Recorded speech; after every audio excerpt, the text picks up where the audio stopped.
खबरों के लिए आज तक, अफवाहों के लिए कोई। आज तक सबसे तेज।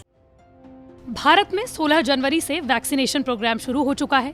1 करोड़ से ज्यादा लोगों को वैक्सीन लग चुकी है, जिसमें हेल्थ वर्कर्स, फ्रंटलाइन वर्कर्स के साथ ही 45 साल से ज्यादा वो लोग जो 2 बीमारियों से ग्रस्त हैं और वो लोग जो 60 साल से ज्यादा उम्र के हैं शामिल हैं।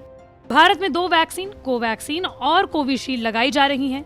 कोवैक्सीन जहां पूरी तरीके से मेड इन इंडिया है, तो वहीं कोविशील्ड का उत्पादन भारत में बड़ी संख्या में किया जा रहा है।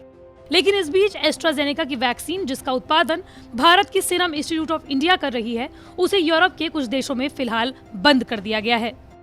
एस्ट्राजेनेका की वैक्सीन नॉर्वे, डेनमार्क और आइसलैंड में अस्थायी रूप से निलंबित कर दी गई है।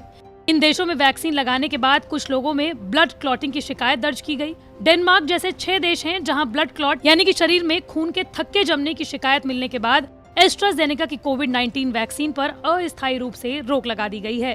11 मार्च को डेनमार्क सरकार ने बताया कि ब्लड क्लॉट बनने का एक मामला ऑस्ट्रिया के बाद यहाँ भी सामने आया है।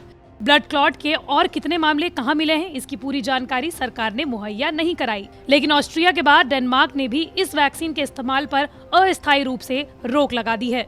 बता दें कि कोरोना के नए स्ट्रेन मिलने के बाद यूरोप में फिर से कोरोना के केसेस बढ़ने के मामले सामने आए हैं, जिसकी वजह से इटली और फ्रांस के कुछ शहरों और कुछ राज्यों में फिर से लॉकडाउन लगा दिया गया है। यूरोप में सिर्फ यहाँ समस्या नहीं है, यहाँ अभी तक वैक्सीन की आपूर्ति ठीक से नहीं हो पाई है। जनसंख्या के मुताबिक ना तो फाइजर वैक्सीन और ना ही एस्ट्राजेनेका की वैक्सीन यहाँ पहुँची है। उसके ऊपर से वैक्सीन लगाने के बाद आ रही जानलेवा समस्या ने सरकार को चकरा दिया है। ऑस्ट्रिया में एस्ट्राजेनेका की वैक्सीन लगाने के बाद हुई ब्लड क्लॉटिंग से एक व्यक्ति की मौत हो गई, जिसकी अभी तक जांच चल रही है। तो वहीं दूसरी ओर इसी वैक्सीन की एक खेप डेनमार्क गई थी, जिसको लगाने के बाद एक शख्स के खून के थक्के बनने की वजह से मौत हो गई। डेनमार्क ने एस्ट्राजेनेका की वैक्सीन पर 2 हफ्ते की रोक लगाई है। यूरोप में Austria, Italy, Denmark, Iceland, Norway जैसे कई देशों ने एस्ट्राजेनेका की कोविड वैक्सीन पर अस्थायी रूप से रोक लगा दी है या फिर अस्थायी रूप से रोक लगाने की सोच रहे हैं। साथ ही कई देशों ने इस वैक्सीन पर अनिश्चित काल के लिए रोक लगाने का फैसला किया है। हालांकि कई देशों के एक्सपर्ट्स का मानना है कि कोरोना महामारी से भी खून के थक्के शरीर में जमते हैं, इसका वैक्सीन से कोई लेना देना नहीं है। ब्रिटेन में अभी तक एस्ट्राजेनेका की 1 करोड़ से ज्यादा वैक्सीन दी जा चुकी हैं। हालांकि यूरोप में एस्तोनिया, लिथुआनिया, लग्जमबर्ग और लातविया में भी इस वैक्सीन के इस्तेमाल पर अस्थायी रूप से रोक लगा दी गई है। डेनमार्क की डेनिश हेल्थ अथॉरिटी के निदेशक ने कहा है कि डेनमार्क और यूरोप के दूसरे देशों में वैक्सीन के साइड इफेक्ट की रिपोर्ट का हम डेनिश मेडिसिन एजेंसी के साथ मिलकर जवाब देंगे। हेल्थ एजेंसी ने यह भी कहा है कि वैक्सीन पर 14 दिनों के लिए रोक लगाई गई है। हालांकि डेनमार्क में जिस व्यक्ति को ब्लड क्लॉटिंग की शिकायत हुई है, उसके बारे में हेल्थ एजेंसी ने ज्यादा जानकारी लोगों तक मुहैया नहीं कराई है। दूसरी ओर एस्ट्राजेनेका ने सफाई देते हुए कहा है कि हमारी वैक्सीन में गुणवत्ता को लेकर कोई कोताही नहीं बरती गई है और कड़े मापदंडों का पालन किया गया है। हमारी वैक्सीन के साइड इफेक्ट के किसी गंभीर मामले की पुष्टि नहीं हुई है। हम ऑस्ट्रिया के अधिकारियों के संपर्क में हैं और जांच में पूरी मदद करेंगे।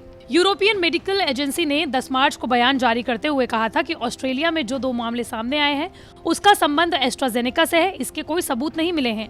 एजेंसी ने यह भी कहा कि एस्ट्राजेनेका की वैक्सीन लेने वालों में ब्लड क्लॉट के जो मामले सामने आए हैं, वो उन लोगों से अलग नहीं है जिन्होंने वैक्सीन लगवाई है। ऑस्ट्रिया के कुल 30 लाख लोगों ने वैक्सीन अभी तक लगवाई है, जिनमें से ब्लड क्लॉट के मामलों की शिकायत हुई है केवल 22। डेनिश मेडिकल एजेंसी ने यह भी कहा है कि उसने यूरोपीय देश और यूरोपियन मेडिकल एजेंसी के साथ मिलकर जांच शुरू कर दी है। डेनमार्क हेल्थ अथॉरिटी के निदेशक का यह भी कहना है, हमने एस्ट्राजेनेका पर पाबंदी नहीं लगाई है, लेकिन फिलहाल इसके इस्तेमाल पर रोक लगा दी गई है। जब तक जांच चलती है तब तक रोक बनी रहेगी।